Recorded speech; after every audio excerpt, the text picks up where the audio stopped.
And hello, everyone, and welcome back to Cyrus Webb Presents here on Amazon Live. I'm your host, Cyrus Webb. Glad you all could join us once again. We'd also welcome those where we're simulcasting on Facebook, LinkedIn, YouTube, and Twitter. Glad you all could be with us as well. For our Amazon.com audience, though, if you guys are new to us, make sure you guys do hit that follow button. You'll see it either here in this corner or down below. You also see the book by our next guest. We're excited to welcome the co-authors of the new book, Roulette. You guys see it there. We have joining us today Thomas Locke and Jyoti Guptara as well. We're going to talk to the two of them not only about the writing of the book, but also their love of storytelling. Of course, that you guys know how you can be able to stay connected with them. And of course, as I mentioned, for those joining us on Amazon, you guys will see the paperback and the Kindle edition. You guys can go ahead and click it through as we're having this conversation. And don't forget to check out at the end and make sure that you do have it for yourself. Of course, for those joining us that love your Kindle editions, you can begin reading it right away. For those who are joining us who love the paperback, of course, it'll be with you guys in a couple of days. So definitely make sure you guys get it for yourself. Jyoti, Thomas, thank you again for the time. Really appreciate it. Great to be here. Thanks for having us, Cyrus. Yeah, the pleasure is definitely all mine. Thomas, I want to begin with you. I want to talk about this writing journey for you. We're going to get into Roulette here in a bit, but what has it been like for you, Thomas, to be able to do what you love as a storyteller and to share that with the rest of us?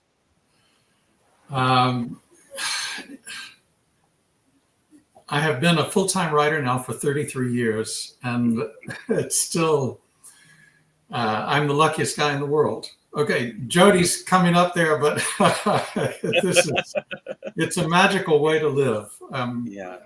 It's right now, the hesitancy is that I've got a number of different deadlines that I'm facing, which is one of the issues. I think when I first started off as a full-time writer, I expected that there was going to be this sort of, once I arrived on cloud nine, it was going to be very easy and, everything just sort of handled at the pace that I wanted. And that maybe tomorrow, but right now that's not yet happened.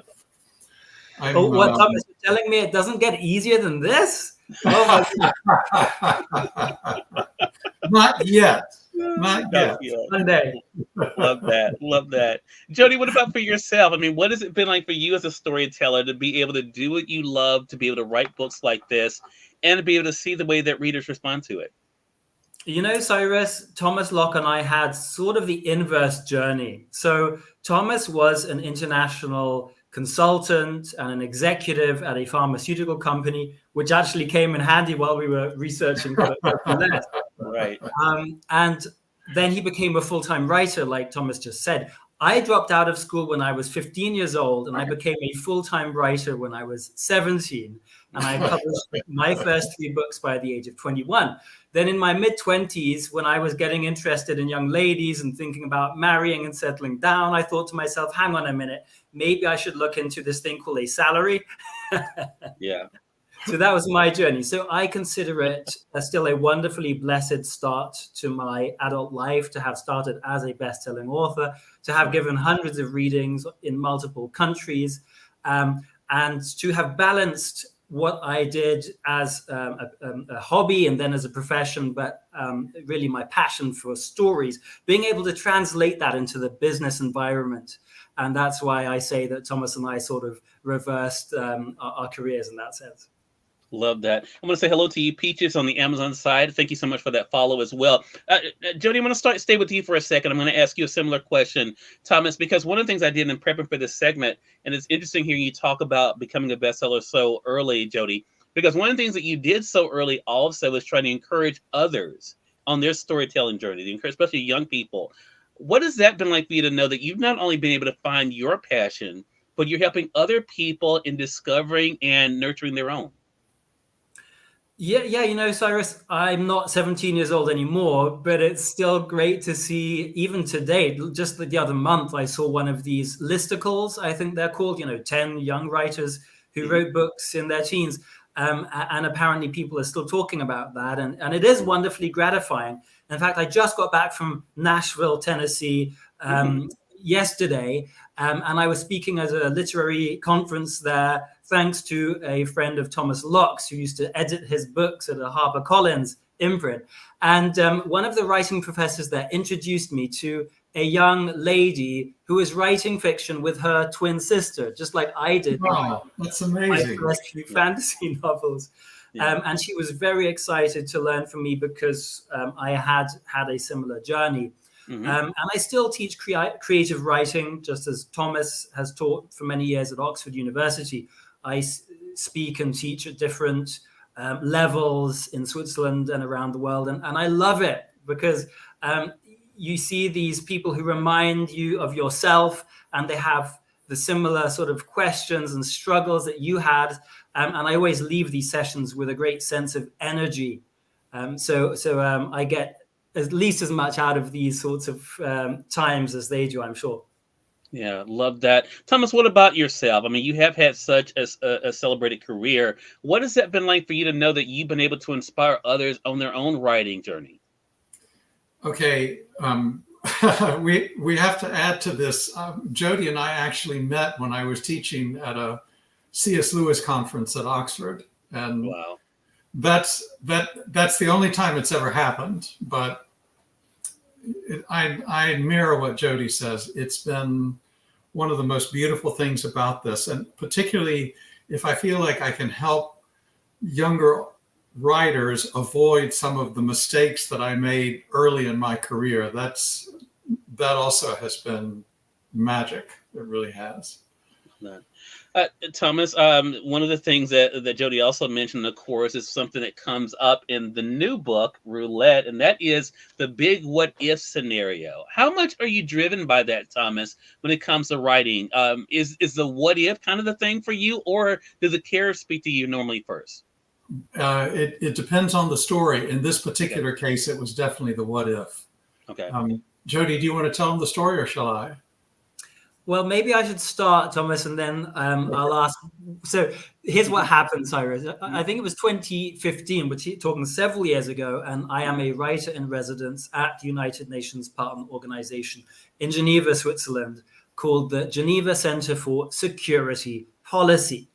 Now, Thomas comes into town for a conference, and we're just catching up, right?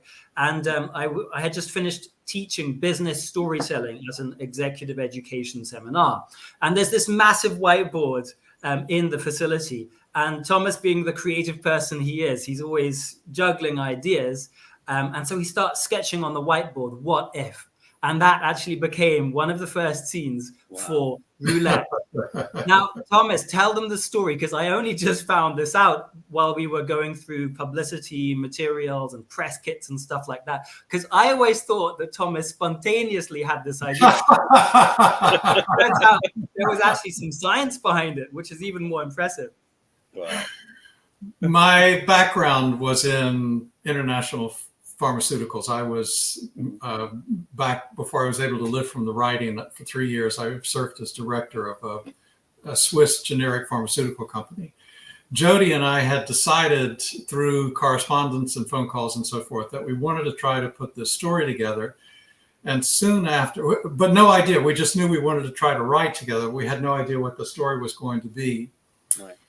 And soon after, we had very dear friends of ours, his and her doctors. He is a gynecologist, OBGYN, and she was the senior ER doctor for our region in Florida. And they had accepted positions at the University of Chicago and were leaving, and it was really hard. Their children were furious with them. It was just a terrible time. And he had left to take up the position, and she was waiting for the two younger daughters to finish with the school year.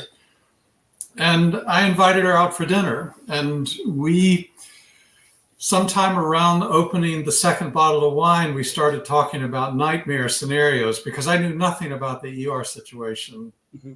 And she started describing the situation that they confronted in Florida when the drug PCP first came out. It was angel dust. They had no idea what it was. And the human characteristics in an overdose had never been seen before.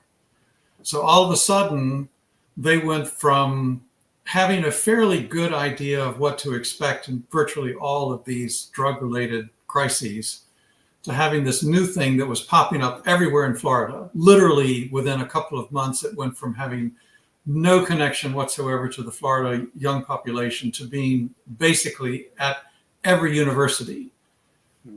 And they were freaking out. And it took another 6 months before, working with the FDA and two of the national groups, that they were able to uncover precisely what it was, because PCP broke down very quickly in the bloodstream. So there was no way of backtracking, which is what they normally do with a new drug. So from there, it was like, well, gosh, what would happen? And then that's when she starts in this, it's like, okay, we saw this. And now every time these ER doctors get together, it's one of the late night conversations is, what if? And the first thing that comes up nowadays is, what if there's a new drug that has a genetic transformation of the user? And through this genetic transformation, the user is unable to stop. So that there's this ongoing magnetic connection at the core genetic level of the individual. And then it's not just when they take the drug, it's when the drug's presence in the body is reactivated. And that was where we started. And yeah. We just sort of, the fungus grew from there. Right. And that is so interesting. I'm going to get back to that, Thomas. Thank you for sharing the backstory. I want to say, I see you guys coming in on the Amazon side. I want to kind of catch you up quickly. You all are watching Cyrus Represents, so welcome back to the broadcast. I'm speaking with the authors of the new book, Roulette. You all can see it there. We have Thomas Locke, he just was hearing there. Also, we have Jyoti Guptara, who's also joining us. We're talking with them not only about their writing journey, but also what it's been like for them now to come up with this new book that you all can now be able to enjoy. So, Jyoti, as you were hearing that from Thomas, I'm curious, because one of the things that comes up in the book, and I'll talk around it, is that there are some people who run away from danger, right? But you have some individuals that you guys have been able to craft that I think are like many people who are trying to get to, for their own reasons, for sure, but get to the answers, get to the why, and try to be the one to stop these horrible things from happening. What was that like for you to be able to take what Thomas was talking about, what could be a real world what if, and to be able to have these characters grapple with that in this book? Cyrus, I think there are different kinds of courage, and it was very interesting to work with characters who maybe are used to a certain type of danger, but not others. Mm-hmm. So let's take someone like Stacey Swan, who's the young emergency room doctor. And she's fresh out of medical school. She looks gorgeous. She's sort of out of place in ER. And so she really gets on the nerves of Carol, who's the emergency room nurse, who has a lot of experience. And so they're dealing with some really tense situations, which I find would take so much courage to deal with, because between you and I nearly faint if I see an injection. I'm kind of a tough guy. Yeah.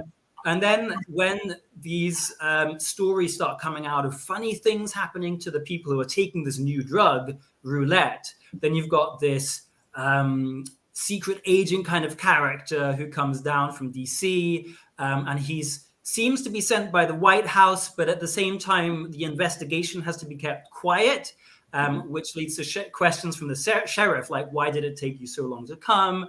So you've got this classical lawman who does things by the book, right? He's a straight shooter. But then you've got these feds, and it's not all so black and white, because they realize that there are a lot of political issues involved, right? So it takes a different kind of courage, again, to stand up to the to the politicians, right? And that's what I find really fascinating about roulette, is we have these different kind of levels and conflicts and the different kind of personalities that it takes coming together. We've got the sheriff, we've got the former secret agent man, Eric Bannon, and then we have these two young, the young doctor Stacy and the ER nurse, and it takes all of them coming together and overcoming their biases and prejudices and minor squabbles to fix something which is a major threat to humanity. Jyoti, I want to stay with that for a second, because you bring up something that I just thought about when you were talking, and that is Eric Bannon. When people, if they're on Amazon, they're reading, they may think he's going to be the one really driving the story. But what I love that Thomas and you did in this book is you show that it really is never just one person, right? Who is going to be the savior of the day. But there are other people who have to make really conscious decisions that they want to do the right thing or be a part of doing the right thing, even though there are risks involved. Was that important for you, Jyoti, in this story, to show that even though Eric is kind of front and center, there are times it seems like the other characters really are standing up and kind of taking control? I think Thomas and I enjoy a Jack Ryan type of a super character as much as anyone else. And there's definitely room for these sorts of heroes and the bonds and so on. In our stories, we do tend to have more character-driven drama, and that necessitates having other strong characters, strong female leads as well. And you just get a different kind of dynamic going, which we enjoy writing so much. There's that kind of back and forth, which happens when you have a cast of very diverse, strong characters. And as you may know, Thomas Locke writes a lot of other fiction, which is very character driven. So that's definitely one of his strengths, which I'm learning a lot from. So I hope that answers the question. Yeah, it does. But it does bring up this question. So with that being true, I think the other thing that comes up in this book, in Roulette, is that you mentioned something interesting, in that there are different types of courage, right? I think even the idea of right and wrong, it seems to be shaded depending on their view. What was that like for you to play with, Jyoti? The idea of what might seem right and just to one person may be different for someone else. Well, at the end of the day, the message of the book is quite clear. Don't do drugs, kids, right? I mean, right. That says solves all the problems, right? Drugs are good. Yeah, I would say Roulette obviously was not written with that sort of morality message in mind, but I think it does help you to appreciate the dangerous nature of drugs, especially experimental drugs. And what you raise, this question of black and white and different shades of morality and so on, is something which to be honest, I hate at a philosophical level to admit that there are a lot of complex issues out there. I'm the kind of black and white guy who does believe in right and wrong. And I think it takes courage nowadays to stand for truth, or to say that there even is such a thing as truth. At the same time, we have political dilemmas going on. We had COVID, and there's no easy answer. There's no one right answer. And maybe this is a good moment just to put in that little disclaimer where, Thomas and I have written a book about a pharmaceutical company gone rogue, which is experimenting on the population with roulette, this drug. And we just want to say that we did, as we mentioned earlier, start writing this book before the pandemic, right? Like several years before the pandemic. And for various reasons, we wrote another book which came out first, Fortune's Favor. And then the pandemic hit, and we thought, this is really bad timing. And I hope things have simmered down a little bit. And we're really, really excited to share Roulette now with the world. And I think people can appreciate that it is a timely message. At the same time, we trust that the wounds are not quite so fresh anymore. Right. Love that. And we do have Fortune's Favor in the carousel on the Amazon side. I highlighted it for you guys. You guys can see it there. So it is available there too. We have highlight. Thomas, I do want to ask you this question. Then we're going to let our audience know, of course, how they can stay connected with you all. because Jyoti brings up something that is, I think, it's something you can't really escape when you're reading a book like Roulette. He brought up the idea of truth. What has that been like for you? Because in your profession as well, to be able to see the conversations that are happening, especially in a book like this about truth, about right and wrong. What has it been like for you to see it as a storyteller in particular, and being able to then to put things like this in books like this? That is a beautiful question. I think my perspective has changed considerably as my writing career has extended. With the number of books that I've published, there's been this gradual questioning of issues that I brought up early on, and now I'm able to look at it from the perspective of both age and experience. And one example in Roulette is with the ER doctor, Stacy Swan. Stacy,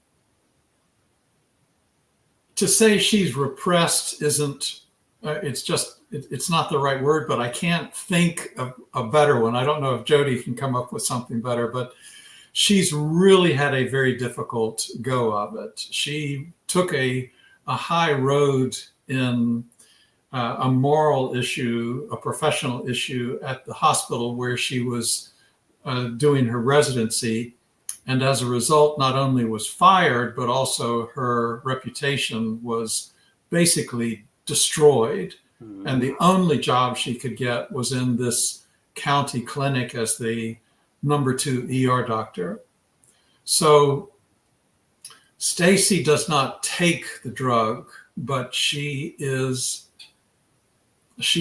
forced in a sense to ingest it one time. And the question is, how much of an issue, how much of a danger does this put her in?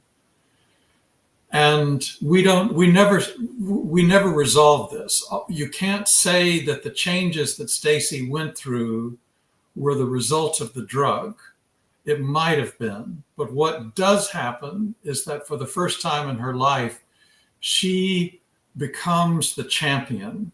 She is, there's a book that came out about 40 years ago, Women Who Follow the Wolves. And that's what I used as the foundation for this change in Stacy. She goes from being someone who is effectively manipulated for taking what she sees as the right path in this black and white world of hers.